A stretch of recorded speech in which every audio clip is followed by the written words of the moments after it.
ഈ മാസം അവസാനം നടക്കുന്ന ഇന്ത്യൻ ക്രിക്കറ്റ് ടീമിന്റെ ശ്രീലങ്കൻ പര്യടനത്തിൽ രോഹിത് ശർമ്മ, വിരാട് കോഹ്ലി, ജസ്പ്രീത് ബുംറ തുടങ്ങിയ സീനിയർ താരങ്ങൾക്ക് വിശ്രമം അനുവദിച്ചു. സെപ്റ്റംബറിൽ ബംഗ്ലാദേശിനെതിരെ 2 ടെസ്റ്റുകളും 3 T20 മത്സരങ്ങളും ഇന്ത്യയിൽ നടക്കും. ഈ മത്സരങ്ങളിൽ താരങ്ങൾ തിരിച്ചെത്തുന്ന തരത്തിലാണ് വിശ്രമം അനുവദിച്ചിരിക്കുന്നത്. ജൂലൈ 27 മുതൽ ഓഗസ്റ്റ് 7 വരെ നടക്കുന്ന ശ്രീലങ്കൻ പര്യടനത്തിൽ 3 ഏകദിനങ്ങളും 3 T20 മത്സരങ്ങളും ഉൾപ്പെടുന്നു. ലോകകപ്പിന് ശേഷം T20 നിന്ന് രോഹിത് ശർമ്മയും വിരാട് കോഹ്ലിയും വിരമിക്കൽ പ്രഖ്യാപിച്ചിരുന്നു. ബംഗ്ലാദേശുമായിട്ടുള്ള പരമ്പരയ്ക്ക് ശേഷം ഇന്ത്യൻ ടീം ന്യൂസിലൻഡിനെ സ്വന്തം തട്ടകത്തിൽ നേരിടും.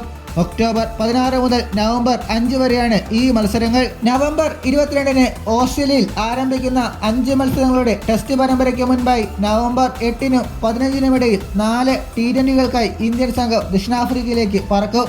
അതേസമയം ശ്രീലങ്കൻ പരമ്പരയിൽ സഞ്ജു സാംസൺ ഉൾപ്പെടെയുള്ള താരങ്ങൾക്ക് അവസരം തെളിയും.